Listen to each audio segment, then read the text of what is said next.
Ah ouais. sur l'âge du droit de vote. Mm. Donc on fait cette interview en raison d'une émission de radio qui va être diffusée au mois de mars sur une radio France Alpa, sur Radio Alpa. Mm. Donc, Et France Alpa si tu veux. donc on a quelques questions à vous poser. Mm. Donc pour vous, à quoi sert le vote? Bah, le vote, c'est la démocratie. À quoi il sert? Il a été longtemps absent dans l'histoire de l'organisation des sociétés. Quand il y avait un roi, il n'y avait pas de vote. Hein. Il y avait un vote pour l'empereur, par contre, germanique. Et puis, donc, c'est cette capacité qui est donnée à chacun, citoyen, de participer au choix collectif. Donc le vote, c'est un engagement pour la démocratie, c'est une valeur qui est donnée au choix de chacun et qui fait que la somme de tous les votes de chaque citoyen donne une majorité, pouvoir ensuite faire des choix et gouverner. Donc le vote, c'est l'essence même de la démocratie. Il n'y a pas de démocratie quand il n'y a pas de vote, quand il n'y a pas d'élection. Et ça, c'est souvent quelque chose que les gens oublient. Et que cette bataille pour pouvoir exprimer son choix ou donner son avis, je l'ai dit, dans l'histoire, en fait, si on la regarde bien, c'est très récent. Hein. C'est un acquis qui n'est pas si, comment dirais-je, garanti que cela. Et on le sait, il y a eu des périodes de l'histoire, et récentes, où on a abandonné la démocratie et le vote. Je pense en particulier au moment de la montée du nazisme, la Seconde Guerre mondiale. Il n'y avait plus d'élection non plus. Hein. C'était des sociétés fascisantes qui dirigeaient. Et c'était un leader qui décidait pour tout le monde. Donc c'est une question qui est nécessaire de souvent rappeler. Le vote, c'est un acquis majeur. Ça reste toujours fragile. Et ceux qui disent j'irai pas voter ou j'ai pas envie de voter, bon, ben, il faut bien qu'ils réfléchissent aux conséquences. Donc pour suivre cette question, pour vous, est-ce que le droit de vote, ça serait une obligation? Ah, il y a un débat, il y a des pays européens où c'est une obligation, c'est-à-dire tout le monde est obligé d'aller voter. C'est toujours difficile d'accepter que pour faire fonctionner quelque chose, il faut y mettre des obligations. Il y a aussi la responsabilité de chacun. Et on doit aussi compter sur la responsabilité de chacun. Donc rendre le vote obligatoire, ça signifie que parce qu'il y a des gens qui ne vont pas voter, eh bien on va les obliger à venir voter. Alors que chacun devrait prendre une part de la responsabilité dans la conduite des affaires publiques. Bon, donc moi je ne suis pas très favorable à l'idée de l'obligation, mais ça existe dans d'autres pays.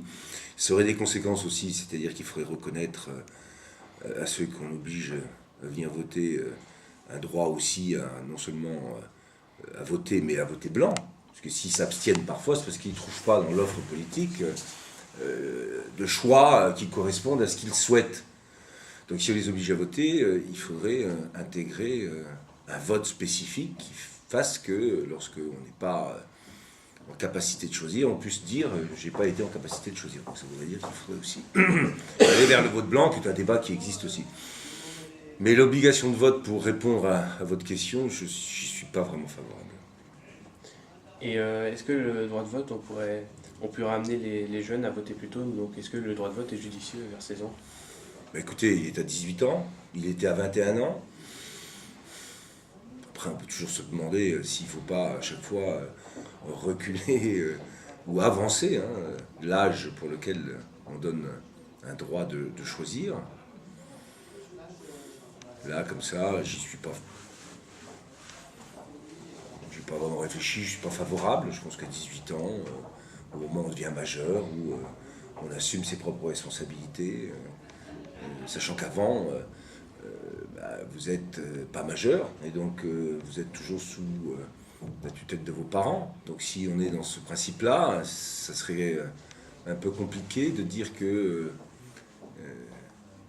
on puisse donner un droit d'expression sur les choix politiques. On pourrait laisser penser qu'à partir d'un certain âge, ou à un certain âge, en particulier 16 ans, on est encore assez, et c'est légitime aussi, sous, comment dirais-je, l'emprise, normale d'ailleurs, hein, des parents.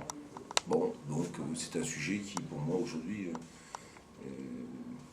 n'est pas vraiment posé. Je pense qu'il faut au contraire que les jeunes exercent plus leurs droits à 18 ans. Parce qu'on le sait, c'est chez les jeunes qu'on a le moins de votants. Alors est-ce que pour résoudre ce problème, comme toujours, on va dire il suffirait de mettre un droit de vote plus tôt? Je ne crois pas. Il faudrait déjà motiver et que les jeunes se sentent plus concernés par les choix qu'ils ont à faire par le vote. Et pour cela, est-ce que vous pensez que l'éducation, on n'amène pas assez de politique, de faire réfléchir à la politique dans l'éducation? L'éducation, elle a beaucoup d'enjeux. C'est à la fois l'acquisition des savoirs, des connaissances. Et ici, dans un lycée agricole, pour ceux qui veulent devenir agriculteurs ou ceux qui veulent s'engager dans des métiers liés à l'agriculture, à la forêt, il y a beaucoup de savoirs à acquérir. C'est aussi une école de citoyenneté. Et dans les lycées agricoles, avec les cours de socio-culturel, on a aussi cet apprentissage à la citoyenneté. Donc je pense que ça, c'est très important. Et l'enseignement agricole, à ce titre, a quelques, comment dirais-je, messages à faire passer. Je ne sais pas ce que vous en pensez, mais cet enseignement socio-culturel, c'est justement aussi une manière de socialiser, de faire en sorte que si on apprend de manière individuelle, on peut aussi apprendre à travailler de manière collective, à réfléchir de manière collective. Et ça, je pense que c'est un vrai atout. Et je le défends vraiment depuis le début, depuis que je suis là, puis je l'ai connu quand j'étais ici aussi, mais il y a bien longtemps, que ce soit comme surveillant ou un peu comme prof. C'est un enjeu qui avait été mis en œuvre à l'époque comme je l'appelle, du grand chambardement agricole, quand l'agriculture s'est trouvée intégrée de manière large dans le grand processus de croissance et de développement de l'après-guerre. Et on a cherché à donner, à l'époque, soi-disant, aux fils et aux filles d'agriculteurs et du monde rural, cette connaissance du monde moderne.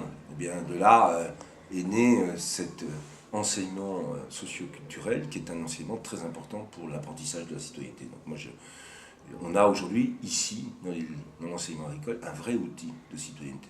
Et celui-là, il faut qu'on le revendique et qu'on le développe. C'est ce que j'ai fait depuis que je suis ministre, en tout cas. Merci. Et pour ce manque de taux de participation au droit de vote, est-ce que vous pensez qu'il serait judicieux d'ouvrir le bureau de vote aux personnes qui ne portent pas la nationalité française mais qui vivent sur le sol français? C'est le débat sur le droit de vote aux étrangers. Alors il faut toujours des conditions pour exercer le vote. Je l'ai dit tout à l'heure, il était lié à la définition de la citoyenneté, c'est-à-dire le fait que chacun était considéré de manière équivalente, quel qu'il soit, et quelle que soit sa place, c'est le suffrage universel. Il y a eu des votes avec ce qu'on appelait le suffrage censitaire, c'est-à-dire qu'on donnait le vote qu'à quelques-uns. Il est devenu universel. Et en même temps, il est lié à la citoyenneté, le fait qu'on s'engage à partager le destin de la société tout entière. Alors après, il y a cette question du droit de vote des étrangers, c'est-à-dire qu'il serait, en particulier aux élections locales, parce qu'on ne peut voter pour le destin de la France que si on est français. Ça me paraît quand même logique. Après, que dans le domaine de la gestion locale, quand on est étranger mais qu'on vit, qu'on paye ses impôts au niveau local, c'est une question qui est posée depuis longtemps. Moi, j'y suis favorable, mais c'est pas toujours facile à faire passer, puisque vous le savez, pour faire ce type de réforme, il faut l'assentiment du Congrès, c'est-à-dire d'une large majorité entre l'Assemblée et le Sénat. On ne l'a jamais trouvé. On l'a jamais trouvé. Donc il faut peut-être passer par référendum, mais c'est un sujet qui est posé en tout cas. Et moi, j'y suis favorable. Je considère qu'à chaque niveau, lorsqu'on est parfaitement engagé dans chaque dimension de la construction de chacune de nos sociétés, dans notre société française, que les étrangers qui vivent dans des communes, dans des collectivités, qui payent leurs impôts, aient un mot à dire sur ce qui est décidé dans leur collectivité, ça me paraît logique. Et puis, s'ils veulent décider des destins nationaux, bah, il faut qu'ils soient de nationalité française, il faut qu'ils adhèrent à la nation française. Voilà, donc c'est assez simple. Merci, cette fois-ci. Non, c'est là, Bon, la première, ça